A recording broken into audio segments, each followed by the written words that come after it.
Falando agora da lei da anistia, ou a lei que foi desconfigurada para a PL da dosimetria, o relator dessa lei, do PL da dosimetria, deputado Paulinho da Força, quer entregar o texto ao presidente da Câmara, Hugo Motta, até a próxima semana, para que o projeto possa ir ao plenário.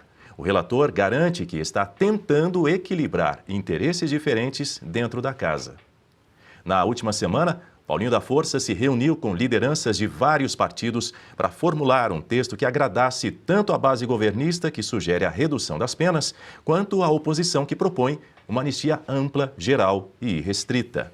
O parlamentar afirmou que o relatório será curto e grosso e deixou claro que não vai avançar com uma anistia completa. O objetivo é buscar um meio termo entre as correntes políticas, mas sem abrir mão do controle do conteúdo final. Interlocutores do PL garantem que o partido não vai aceitar um texto suavizado, limitado à redução de penas. Por isso, a estratégia é se aliar à siglas do Centrão como PP, Republicanos, PSD e parlamentares do União Brasil, para pressionar e derrubar qualquer versão que não atenda às demandas por anistia ampla. O presidente da Câmara, Hugo Motta, afirmou em entrevista à CNN Brasil que está aguardando a finalização do parecer do relator. Esse projeto nós aprovamos a urgência, designamos um relator, que é o deputado Paulinho da Força, que está conversando com todas as bancadas para poder apresentar o seu texto. Ainda não se tem um texto pronto para que possa ir ao plenário. Quando o relator terminar essas conversas, concluir o diálogo com as bancadas, com as lideranças partidárias, ele deverá apresentar o texto e, a partir daí, vamos discutir quando levaremos essa proposta à pauta. Nós temos que aguardar agora o trabalho do relator, que está nomeado e construindo o seu relatório, construindo o texto que o plenário deverá apreciar. Já o ministro do Supremo Tribunal Federal, Flávio Dino, afirmou hoje que os crimes relacionados à suposta trama golpista não podem ser alcançados por anistia. No julgamento, no voto que eu proferi, eu já respondi a duas questões principais, no meu ponto de vista. A primeira, esses crimes são suscetíveis de anistia ou de indulto? O Supremo já disse que não. Portanto, há uma decisão quase que unânime do Supremo, dizendo que crimes como este, como terrorismo, crimes hediondos, não comportam essa extinção de punibilidade por intermédio de uma decisão política. Eu reafirmei essa posição e creio que ela é a majoritária, porque já houve um julgamento em relação a outro caso em que o Supremo assim entendeu.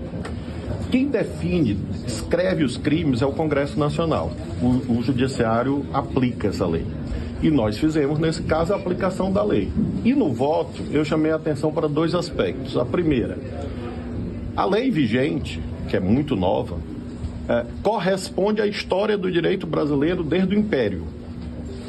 Normalmente, desde o Segundo Império, esses crimes de proteção do regime político, claro que no Império não era com essa feição, mas crimes de proteção em relação, leis de proteção contra crimes políticos, sempre obedeceram à lógica da tentativa, punir a tentativa. E em relação ao tamanho da pena, a lei vigente que o Supremo aplicou corresponde mais ou menos à média internacional e corresponde também a essa história do direito brasileiro. Dino reconheceu que o Congresso pode mudar a legislação, mas advertiu que isso não deve acontecer. O Congresso pode mudar? Pode. Eu, particularmente, espero que não o faça, porque considero que a lei vigente é boa. E disse isso no julgamento, porque ela atende a duas condutas diferentes. Uma coisa é querer depor o governo legitimamente eleito.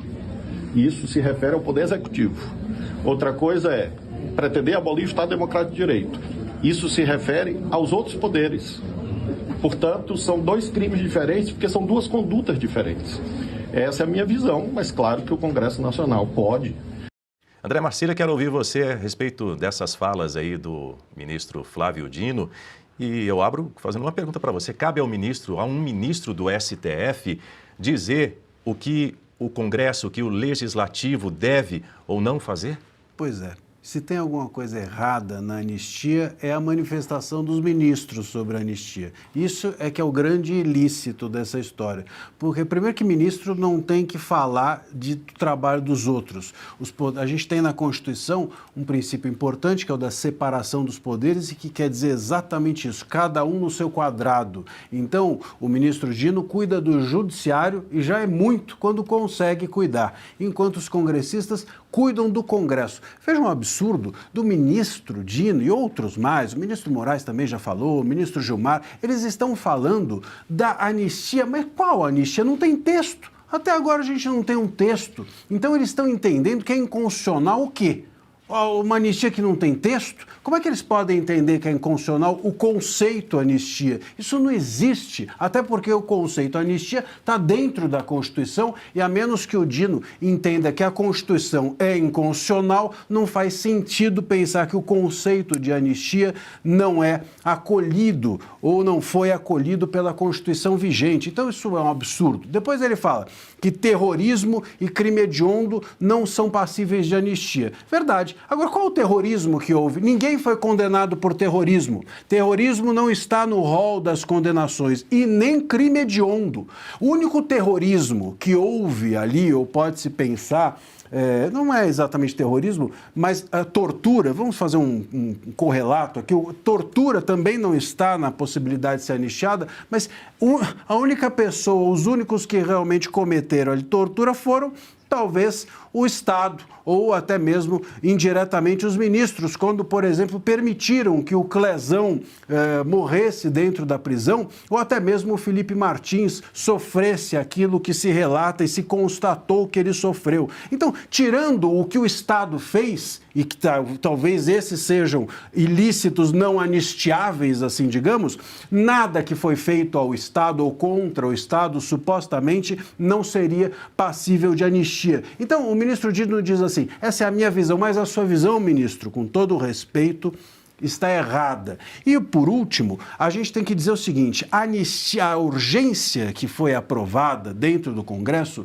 foi para a anistia. Se eles mudarem o texto, se eles fizerem uma outra coisa, se eles trouxerem a dosimetria para julgamento, eles precisam aprovar de novo a urgência. Eu não posso chegar e aprovar a urgência para A e depois apresentar um texto B e julgar como se A fosse.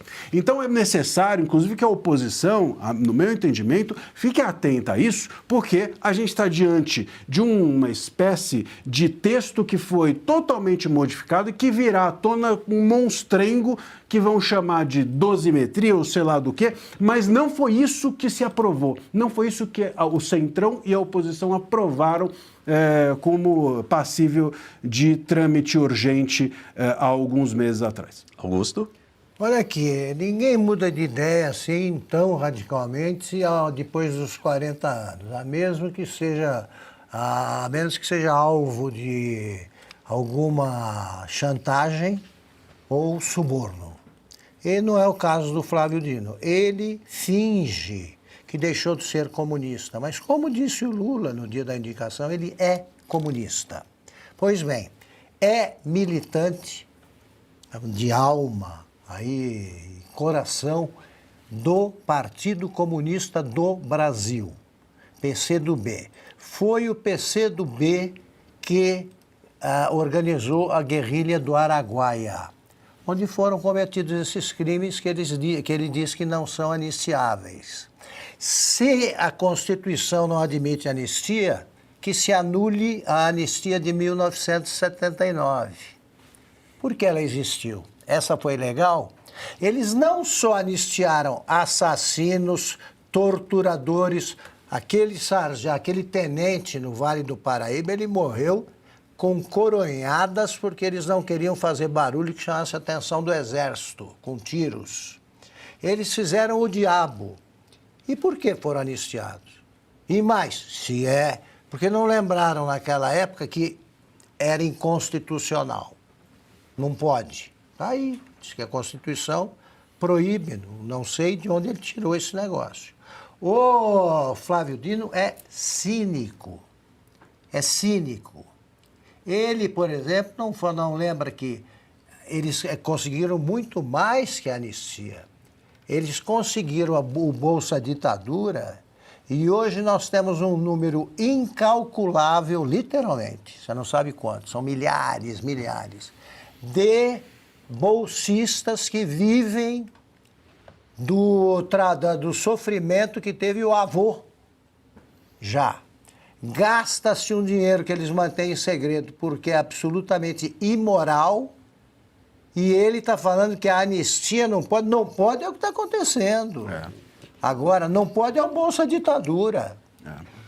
Tá? O José Genuíno, companheiro de PCdoB, dele ganha a Bolsa Ditadura, o filho vai ganhar, o neto, etc. Pensem nisso. Agora vem esse cara aí que apoiou a guerrilha do Araguaia, claro que apoiou. Me vem que essa conversa não está fora da Constituição. É uma besta quadrada que não entende de nenhum assunto do que ele está falando. A gente teve já 48 anistias no Brasil. Pronto, Agora todas ilegais. agora ela se tornou inconstitucional. Então vamos anular tudo, prender todo mundo retroativamente. Diga, Ana.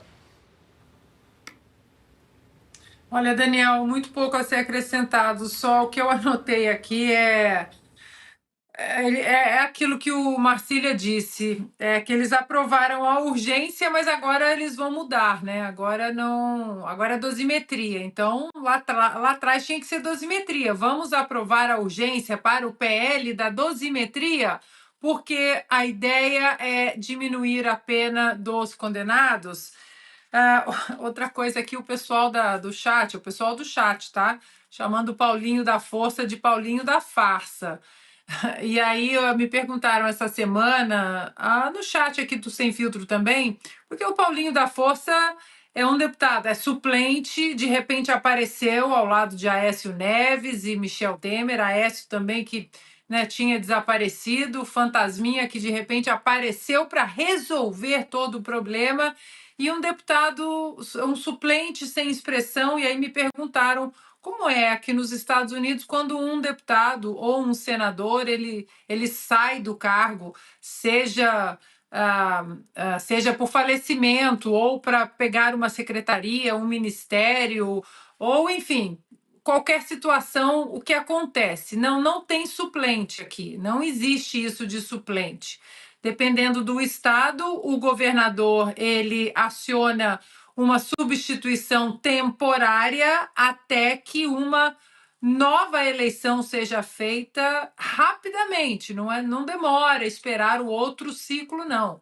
É até constituir ali, organizar uma eleição para aquele cargo. E a anistia para crimes hediondos, né? Nós tivemos o sequestro de um embaixador americano. Nós temos o MST que queima as propriedades privadas, invade fazendas, mata animais, ameaça pessoas. Mas o problema do Brasil é o batom na estátua da Dona Débora.